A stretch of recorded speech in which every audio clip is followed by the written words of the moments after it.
कुठे होणार त्यांची सभा? अरे इतकसा आहे, इतकासा ग्राउंड आहे उसके अंदर अमित शाह सारखा इतका मोठा नेता येत आहे उसमें. तिथे तर इम्तियाज जलील गेला तर ते ग्राउंड फुल होतं. असं काय करतोस तुम्ही? अरे देशाचे नंबर 2चे नेते आहे, तुम्ही मोठा ग्राउंड घ्या ना उसके अंदर.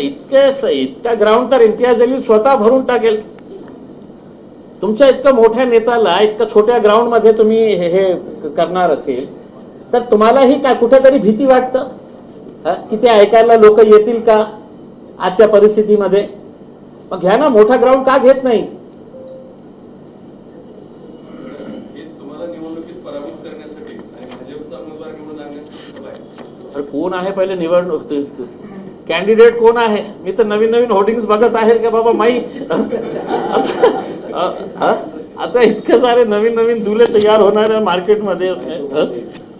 तो आइए साहब, इलेक्शन में है, कोई हारेगा कोई जीतेगा, पहले डिक्लेअर तो करो कि किसके हिस्से में जाने वाली है करके. उसमें पार्टी कुणाची असणार आहे कॅन्डिडेट नंतर.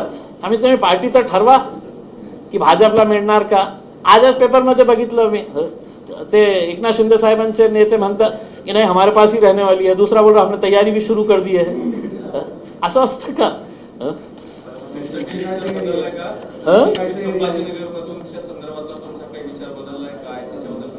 नाही, सोमवारी आमची मीटिंग आहे. सोमवारी सॉरी हो सोमवारी मीटिंग आहे मुंबईला. तिथे ओवेसी साहेब येणार आहे, मी पण जाणार आहे आणि त्या दिवशी आम्ही ठरवणार आहे की काय कुठे जो भी.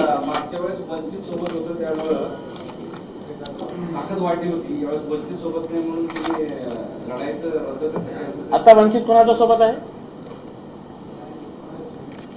माहित नाही मला. म्हणजे तेही चित्र स्पष्ट होऊ द्या ना, म्हणजे तेही चित्र स्पष्ट होऊ द्या.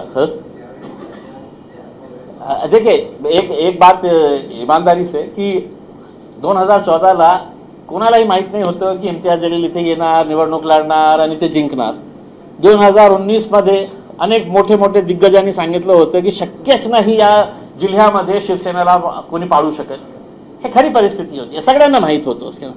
तरी सुद्धा नाही, मला तर मी भांडण करून मी फाईट करून हे तिकीट आणलं होतं. आपल्यालाही माहित असेल त्यावेळी माझ्या पार्टीचे सगळे लोक विरोधात होते की नाही आपण या इथून आपण खासदारकीला निवडून येऊ शकत नाही. आपल्याला माहित असेल लोकसत्ता प्रामाणिकपणे खरं सांगतो असं म्हणाले होते. पण तुम्हाला वाटलं होतं का की मी जर तिकीट मिळालं तर निवडून येऊ शकतो असं वाटलं होतं? नाही, बघा काय आहे की नाही, तसाही आमच्यावर आरोप की भाजप का मदत करणे का. तर त्यावेळी समजा भी पराभव झालं असतं तर आयुष्यभर माझ्यावर हे ठपका लागलं असतं की हे जिंकणारच नाही होते, योगीच उभे राहिले होते. मग एका मुस्लिम लीडरने तर सांगितलं होतं का माझ्या समोर डील झाली होती, असं काय करतो तुम्ही. तर हे असं सांगणारे खूप सारे लोक होते. पण मला प्रामाणिकपणे माहीत होतं की नाही यावेळी आपण जिंकून येणार म्हणजे येणार. म्हणून मग मी माझं सगळं करिअर दावला टाकलं होतं.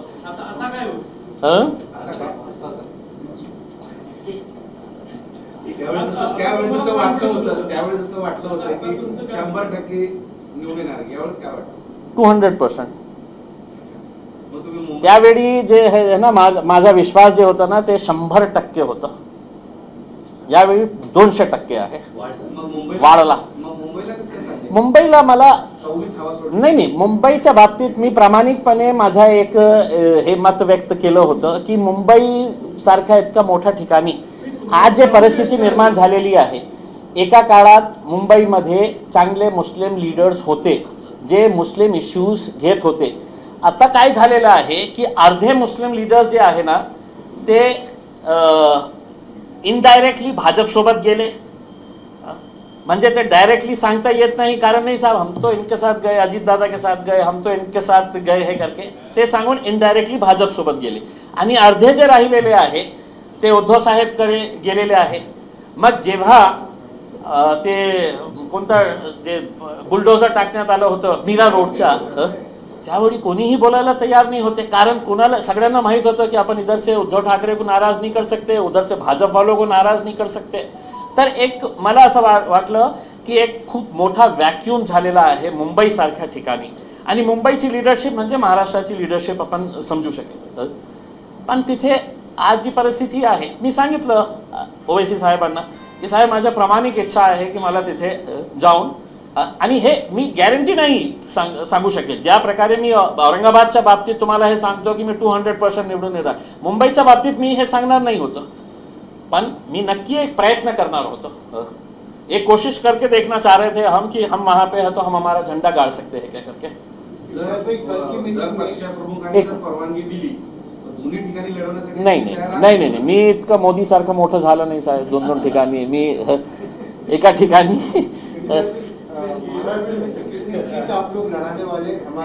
देखिए हमारा, मैं जैसा बताया हूं कि बम्बई में ओवैसी साहब आने वाले हैं और मुंबई में मीटिंग करके हम डिसाइड करने वाले हैं. मुंबई मंडे तक है तो आपके पास पिक्चर क्लियर हो जाएगा कि हम नहीं. अभी तो वाजिद साहब, अभी सिचुएशन ऐसी है कि जहां पर हमने कभी लड़ने का सोचे ही नहीं थे कि लोकसभा हम लड़ेंगे करके. वहां की सिचुएशन और परिस्थितियां ऐसी बदल चुकी है कि हम सोच रहे हैं कि क्यों नहीं, वहां पे क्यों नहीं हम लड़ सकते हैं करके. तो ऐसे जितने भी अभी फिलहाल जो यहाँ से कूद रहे हैं, रात में एक पार्टी में रहते, सुबह नींद में से उठे तक पता चलता है कि उन्हें दूसरी पार्टी में चले गया है करके, तो लोग भी है तो बहुत ऊब चुके हैं. ये बात भी है तो आप एक समझ लेना चाहिए कि लोग है तो हर राजनीतिक पार्टी से इतना ऊब चुके हैं, और मुझे इस बात का बहुत डर सता रहा है कि महाराष्ट्र के अंदर वोटिंग परसेंटेज इस बार सबसे कम रहने वाला है. उसकी वजह यह है कि लोगों को लग रहा है कि यार मैं किस पे भरोसा करूं, किसको वोट डालूं मैं. जिसको डाल रहा है उन्हें पैसा ले रहा है, जाके दूसरी पार्टी के अंदर बैठ जा रहा है. तर काही नीती मूल्य राहिलेली नाही आहे. म्हणून म्हणजे एक हे सरकारवर आणि लोकांवर हे खूप मोठा एक चॅलेंज असणार आहे की आपण वोटिंग पर्सेंटेज कसा वाढवता येईल करके. ठीक है सर. क्या उद्धव ठाकरे, शरद पवार और श्रीपति पांडे के लिए मोदी के खिलाफ विशाल जनमत तैयार कर सकते हैं? देखिए अगर मैदान में उतरेंगे, सिंपैथी का नहीं है, मैं तो ये कहूँगा कि जो भी मैदान के अंदर उतरेगा, जो भी है तो मेहनत करेगा. देखिए मैं अगर मेरे बारे में अगर बात करूं, मैं अगर 5 साल अगर लोगों के बीच में रहता नहीं था, आज 5 साल से लगातार मेरे ऑफिस के ऊपर मैं जनता दरबार भराता हूं डेली, तो मेरे को चिंता नहीं है इस बात की कि यार मैं लोग मेरे को पूछेंगे कि साहब तुम तो 5 साल के बाद नजर आ रहे थे हमारे को करके. उसमें अगर जो जमीन के ऊपर रहेगा तो लोग यकीनन है तो उसको जो मुद्दों के ऊपर बात करेंगे तो लोग साथ देंगे उसमें. उद्धव ठाकरे के पिता बाला साहब ठाकरे ने कहा कि हिंदुत्व के मुद्दे पर समझौता नहीं किया, लेकिन उद्धव ठाकरे और कांग्रेस के साथ हाथ मिलाकर इंडिया अलायंस में शामिल हो गए हैं. इसका 2000 चुनाव पर क्या असर होगा? नहीं, आप सिर्फ है तो बाला साहब ठाकरे का नाम क्यों ले रहे हैं कि बाला साहब ने ये बोला था कि हम इनके साथ नहीं जाएंगे करके. कांग्रेस ने हमेशा ये बोली थी कि नहीं हम तो मतलब शिवसेना है तो जातिवादी पार्टी है करके. राष्ट्रवादी कांग्रेस ने तो हमेशा बोली थी, और इससे बढ़कर क्या चाहिए कि मोदी जी ने खुद देश को बताए थे कि एनसीपी के बारे में नॅचरली करप्ट पार्टी हे मतलब कितकं चांगलं स्लोगन कोणी दिलं देशामध्ये. एनसीपीच्या बाबतीत हे सांगणारे देशाचे व्हेरी क्लीन इमेजचे पंतप्रधान नरेंद्र मोदी साहेबांनी सांगितलं होतं की नॅचरली करप्ट पार्टी आहे एनसीपी, आणि त्याच्यासोबत गठबंधन केलं ना. म्हणजे आज कोणत्याही पक्ष असू द्या, कोणालाही किसी का अंदर भी कोई भी राजनीतिक जो वैल्यूज होने चाहिए वो है नहीं इसमें. बीजेपी के लिए महाराष्ट्र में चुनावी जीत की संभावना है, मजबूत इसलिए कमजोर महाविकास आघाड़ी की और इंडिया अलायंस के लिए कितनी भी चुनौतियां कर रहे हैं. देखिए मैं जैसा ये कहा है, हर कोई दावा करेगा कि हम जीत रहे हैं करके. मोदी जी तो 400 के ऊपर चले गए. मैं तो मोदी जी को ये कर रहा हूं कि साहब क्यों 400 पे आप 543 सीट्स के ऊपर आप जीत जाइए और देश के अंदर विपक्ष खत्म ही कर दीजिएगा. ड्राइंग रूम में बैठना मोदी जी, अमित शाह साहब और बोलना की आज हमने ये देश का कानून बना दिए है करके. तसंही लोकशाही संपलेली आहे, त्यांची दादागिरी आणि हुकुमशाही देशावर लादण्यात आलेली आहे. आता राहिलं काय, 400 कशाला. स्वप्न बघायचं तर पूर्ण स्वप्न बघा ना कि हम पूरे के पूरे सीटें हम जीतने वाले हैं, विपक्ष को है तो हम अंदर आने भी नहीं देंगे करके. एक 2 मिनिटाचा कंटेक्ट पॉइंट स्पेसिफिक प्रोग्रेस झाली. नाही, काय आहे की आपण जे शेंद्रा इंडस्ट्रियल एरिया डेव्हलप जे केलेलं आहे ते देशामध्ये सगळ्यात चांगला 5 स्टार इंडस्ट्रियल झोन आपण तयार केलेला आहे. मग प्रश्न हे उपस्थित येतं की आपल्याकडे इंडस्ट्री काय येत नाही. जेव्हा आम्ही सखोल चौकशी केली तर आम्हाला निदर्शनास असं आलं की एक अजंता इन्फ्रा नावाची एक कंपनी होती, त्याला SEZ इथे सुरू करायचं होतं आणि त्यांनी सरकारकडून 100 रुपया पर स्क्वेअर फीट प्रमाणे त्यांनी 110 हेक्टर जमीन MIDC कडून घेतली की आम्हाला SEZ एस्टॅब्लिश करायचं आहे, आम्ही इतकं कोटी इन्व्हेस्ट करणार आहे आणि त्याच्यामुळे इतकं सारे हजार लोकांना नोकऱ्या देणार आहे. त्याचं काही वर्षानंतर त्यांनी ते SEZ कॅन्सल केलं आणि आम्ही एक वेगळा काहीतरी प्रोजेक्ट आणणार आहे त्याच्यासाठी त्यांनी परमिशन आणली. आणि परमिशन दिली कोणी तर त्यावेळचे जे उद्योग मंत्री होते सुभाष देसाई साहेब आणि त्यांची जे गँग होती त्यांनी ते परमिशन त्यांना दिली. आणि परमिशन देताना त्यांना हे पण दिली की तुम्हाला GST भरण्याची आवश्यकता नाही आहे, तुम्हाला जे जमीन विकायची आहे MIDC ची जमीन तुम्ही त्या इन्स्पिरा नावाची कंपनी ज्याचं नावही चेंज करण्यात आलं होतं तर त्याला तुम्ही हे परमिशन ही दिली की तुम्हाला तुमचे प्लॉट्स विकून टाका आणि विकताना हे तुमच्यावर बंधनकारक नाही की तुम्ही MIDC ला इन्फॉर्म करा. समजा मी एक प्लॉट घेतलं तर ते डायरेक्टली मला विकू शकतं, पण मला ते प्लॉट विकायचं असेल सेकंड पार्टीला तर मला MIDC कडे जावं लागणार. म्हणजे हे स्पेशल ट्रीटमेंट कशामुळे देण्यात आलेली आहे. मला असं वाटतं की हजारो कोटींचा हे भ्रष्टाचार असेल आणि ज्या जमिनीमध्ये त्यांनी एक साधी ईंट पण टाकली नाही तिथून समृद्धी गेलं तर समृद्धी जाताना त्यांनी काय केलं की 75% कम्पेन्सेशन ज्या रोडमध्ये आलेला होता कोट्यवधी रुपयांचा होता तर 75% कुणाला तर ते इन्स्पिराची कंपनी आली होती का त्यावेळी नाही, फक्त पेपरवर होती. तर 75% त्याला आणि 25% MIDC ला. तर याच्यामध्ये MIDCचे मोठे अधिकारी, MIDCचा पूर्ण बोर्ड, त्यावेळचे मंत्री सुभाष देसाई आणि पोटे साहेब हे दोघं आणि त्यावेळचे जे सेक्रेटरी CEO आहे. मला एक प्रामाणिकपणे सांगायचे आहे या जिल्ह्यामध्ये 6 मंत्री आहे केंद्रातले आणि राज्याचे, त्यांच्यामध्ये प्रामाणिकता असेल तर त्यांनी डायरेक्टली याविषयी EDला किंवा CBI ला पत्र पाठवा की आमच्या एरियाचा विकास या कारणाने होत नाही की असे भामटे लोक येऊन आमचे नेते मंडळांनी कशा प्रकारे या जिल्ह्याचा विकास होऊ नये आणि आपल्या खिशामध्ये सगळं पैसे यावं हे सगळे जे निर्णय घेतलेला आहे त्याच्या बाबतीत त्यांनी कृपा करून मराठवाड्याच्या विकासासाठी एक पत्र EDला पाठवा, नाहीतर मला हे समजेल की याचा हिस्सा काहीतरी तुम्हाला पण मिळालेला आहे. सर, या घोटाळ्यामध्ये कोण सहभागी आहेत, कोणाने सोबत आतापर्यंत कितीचा घोटाळा झालेला आहे आणि किती होऊ शकतो? नाही, मला असं वाटतं की म्हणजे ज्या प्रकारे त्यांनी शहरभर होर्डिंग्स लावलेली आहे की ज्या जमिनीचा त्यांनी MIDC कडून 100 रुपयाच्या रेट प्रमाणे त्यांनी घेतली होती, आज ते होर्डिंग्सवर हे टाकत आहे की 700 रुपये ऑनवर्ड्स, म्हणजे ते कितपर्यंत ही जाऊ शकेल.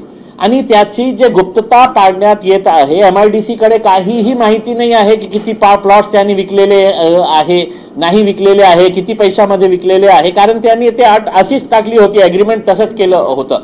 तर माझा एक अंदाज हे आहे की ते हजारो कोटी रुपयांचा हे भ्रष्टाचार आहे आणि त्याची चौकशी लोकल लेवलवर न करता आपण ED आणि CBI, तसेही आपण ED आणि CBIचा वापर करतच आहे, तर या केसमध्येही करा, तुम्हाला कळेल की MIDCचे किती मोठे अधिकारी, किती मंत्री आणि किती लोकप्रतिनिधी याच्यामध्ये सामील आहे. दुसरा एक विषय तुम्ही बोलताना असं म्हणाले की आता जी परवा सभा होणार आहे मराठवाडा सांस्कृतिक मंडळापैकी तेवढी जर मी करू शकतो, एक वेगळं मैदान घ्यायला पाहिजे. अरे हे जे सांस्कृतिक मंडळ आहे ना ते कराड साहेब तिथे उभे राहिले ना तर ते ग्राउंड फुल होऊ शकतं.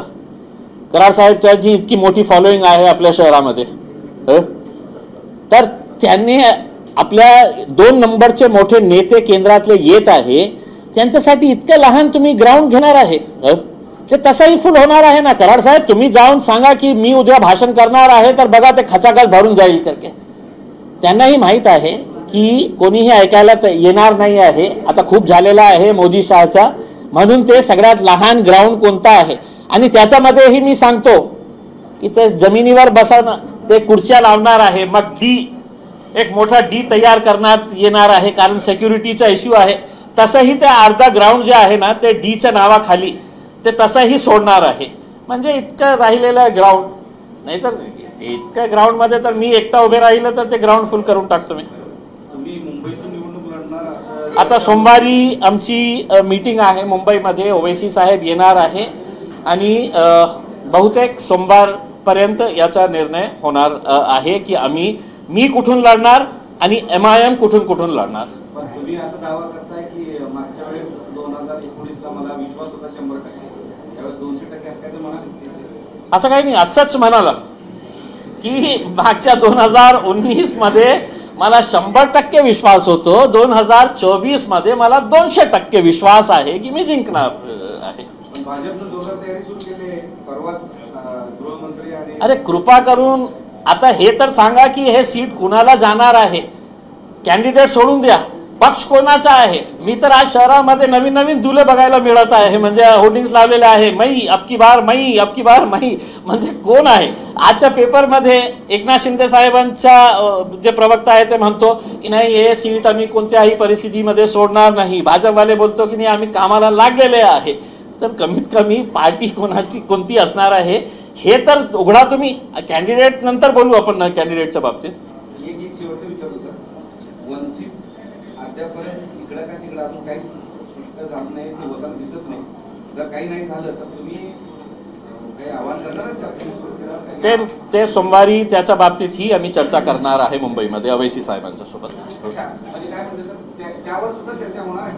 त्यावर ह्याची आम्ही सगळं परम्युटेशन्स कॉम्बिनेशन्स काय असणार आहे किंवा एकटा चलोराच्या, कारण माझे पक्षाचे जे प्रमुख आहे ते येणार आहे, ते निर्णय घेण्याचा अधिकार त्यांचं आहे. तर त्याच्या बाबतीतही आम्ही चर्चा करणार आहे. ABP माझा, उघडा डोळे बघा नीट.